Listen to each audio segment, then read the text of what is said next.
Hi, I'm Edward Heegan. I'd like to take a few minutes to talk about meditation and dealing with stress in this new world we're living in. I know we're living through crazy times right now. And if you're experiencing stress and anxiety lately, there's nothing wrong with you. It's hard to even turn on the news lately without feeling like the world is going to end. But it can be helpful if we can share tools with each other, help us work through the emotional challenges so we can face life together with a strength, compassion, and a resolve that helps us through the tough times. My hope is that through a deeper understanding of ourselves and by staying connected to each other, we can help each other manage the stress and anxiety that is just a natural part of what it means to be a human being. I'll also be creating other videos about understanding our physical, emotional, and spiritual well-being. So please click the like and subscribe buttons and the bell icon to receive notifications about any new videos that I release. And if you have any questions or suggestions, or you just want to join the conversation, feel free to leave a comment or a question below. Now, this video will be broken into a few parts. First, we'll look at how human beings react to stress. Then we'll explore meditation and breathing exercises that can help manage that stress. And then finally, we'll do a short guided meditation. And by understanding and using these tools, we can learn to manage stress in a better way. So let's dive in. If possible, try to find a quiet space where you can sit undisturbed and focused and relaxed. Maybe put on some headphones. So let's understand a little bit about the human animal that we are, because we are amazing creatures and we have these innate abilities. We have a natural intelligence that it keeps us safe and healthy.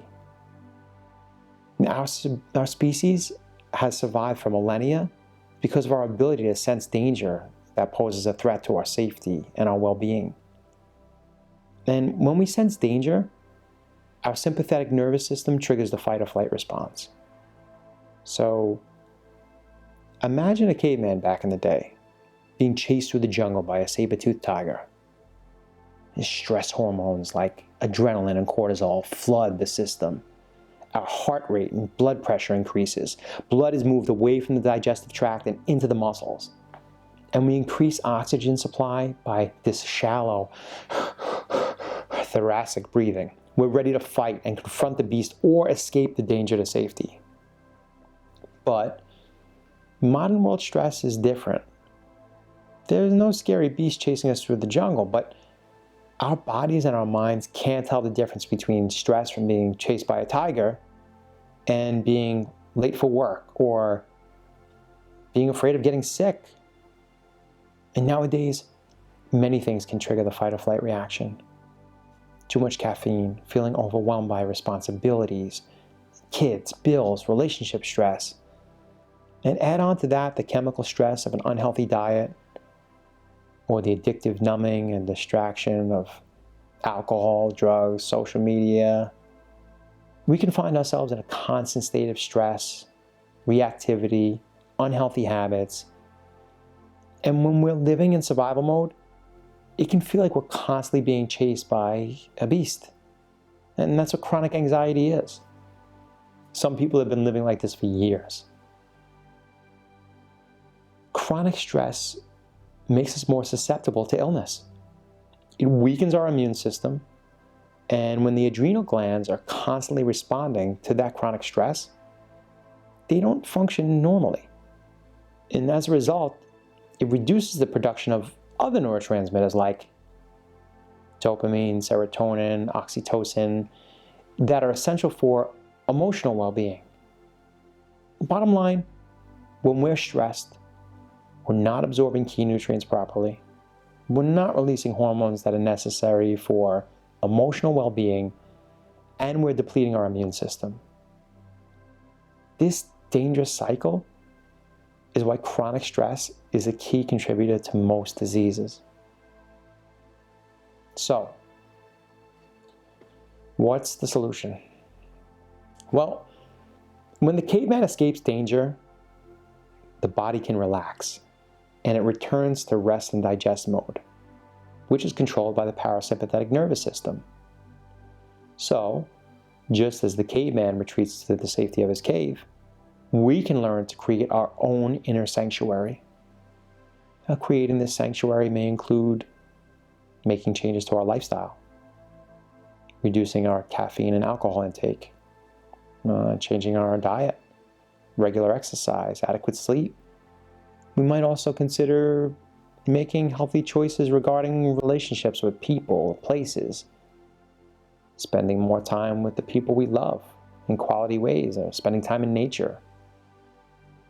Making healthy changes to our outer world through new habits, it's healthy and important. But it's the changes to our inner world that can be the most powerful. You see, when we become aware of how we respond to stress, we can literally learn to change our physiology. So if fight or flight mode kicks in, we might notice what happens to our minds and our bodies when we become anxious, agitated, and stressed out. And instead of that shallow breathing in fight or flight mode, we can instead choose slow, deep belly breaths that put us into a more relaxed state of being. Cultivating awareness of this inner world, of our thoughts, our reactions, and our emotions, and our feelings, these are essential tools for managing stress in the modern world. So, how is meditation helpful? Well, meditation is simply the awareness of our ability to bring our attention toward our thoughts, emotions, ideas, or activities. And it sounds pretty simple, but it's not that easy. I mean, how long can you just sit and keep your mind free of any thoughts? And as we quickly notice, our minds are constantly creating thoughts and emotions and stories about our lives in an attempt to establish an identity and make sense of the world around us. And sometimes the mind can jump around so much, I like to call it the monkey mind. But if we can practice and train ourselves to become aware of our thoughts and our emotions, instead of just reacting to what the mind creates, we can choose to respond to life in a more grounded and peaceful way. So, let's practice a short meditation. Drop in right now. Find a comfortable position, preferably sitting upright with a nice straight spine, as this keeps us alert and awake. And close your eyes and begin to breathe slowly and deeply into the belly.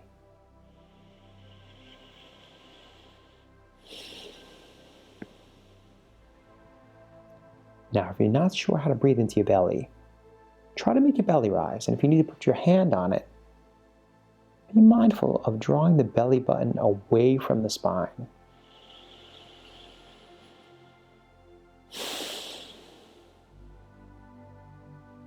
This type of breathing uses the diaphragm muscle to breathe deeply and slowly. And we use this breath of awareness to anchor us to the present moment. The reason we use the breath is because it's always there. You and billions of other beings are deeply connected by this vital process. And the sacred breath and the awareness behind it is always there. We can always choose to breathe deeper and slower, and we can literally change our physiology. Right now, stress hormones are lowering, health and wellness are growing, immune systems are recharging, nutrients are being absorbed.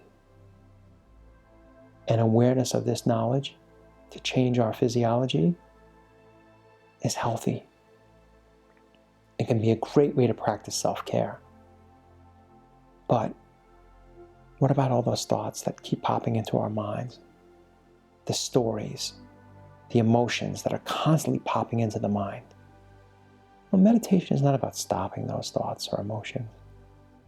But instead, if you find yourself thinking or caught up in an emotional reaction, just allow the thoughts or emotions to be there and to simply pass by like a cloud in the sky.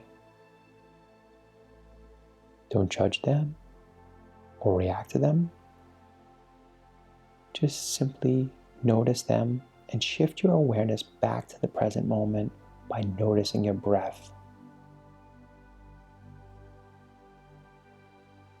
So instead of numbing or distracting ourselves right now, instead, we're honoring these emotions by allowing ourselves to truly feel them. And whatever's coming up for you, fear of the unknown, getting sick, losing a loved one, maybe it's just the sadness about all the suffering in the world right now. Whatever's troubling your heart and your mind, it's very natural. So honor your nature and allow yourself to feel these powerful emotions.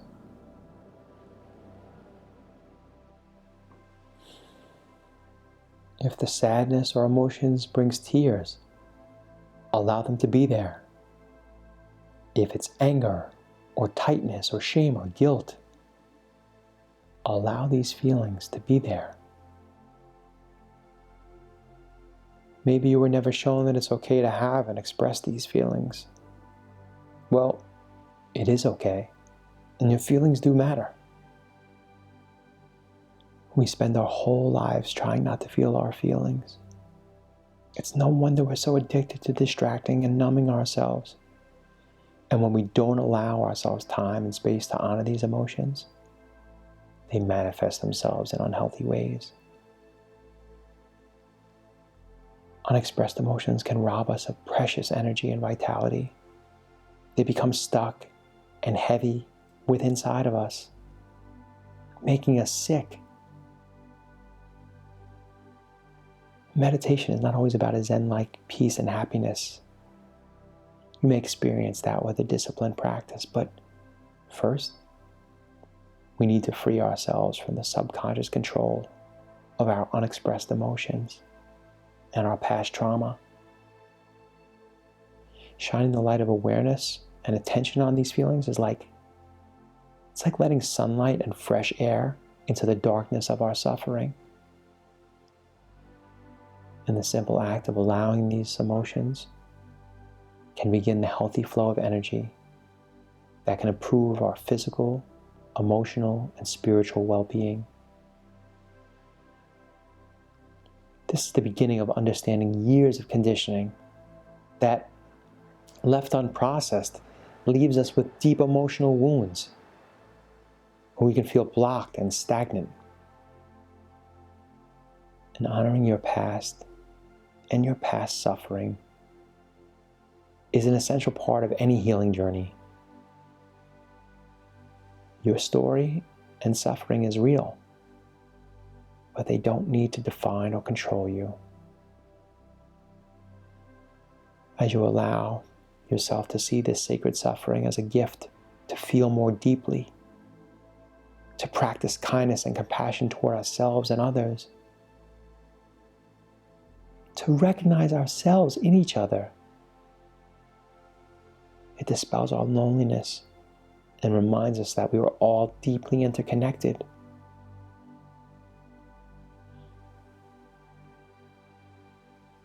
Now take a few final deep breaths.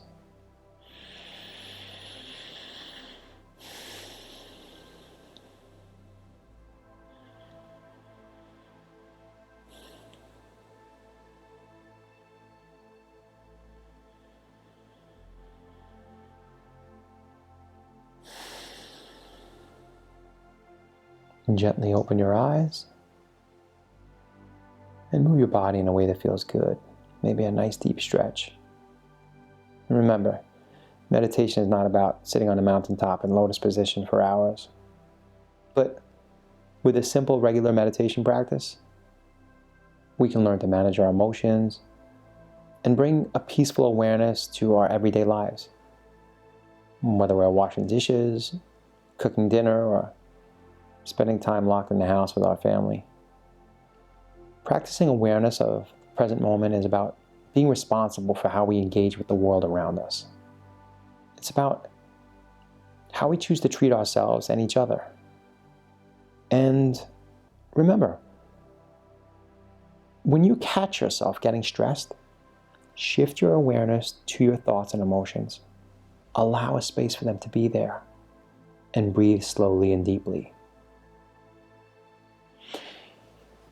The author and Holocaust survivor Viktor Frankl wrote a great book called Man's Search for Meaning. And you should definitely read it. And there's a quote in it that goes, "Between stimulus and response, there is a space. And in that space is our power to choose our response. In our response lies our growth and our freedom." So on that note, you're doing great. Have faith in yourself, that you have the power, the courage, the strength to overcome any challenges that come your way. And as Biggie Smalls said, spread love. It's the Brooklyn way. Take care of yourself so that we can continue to take care of each other.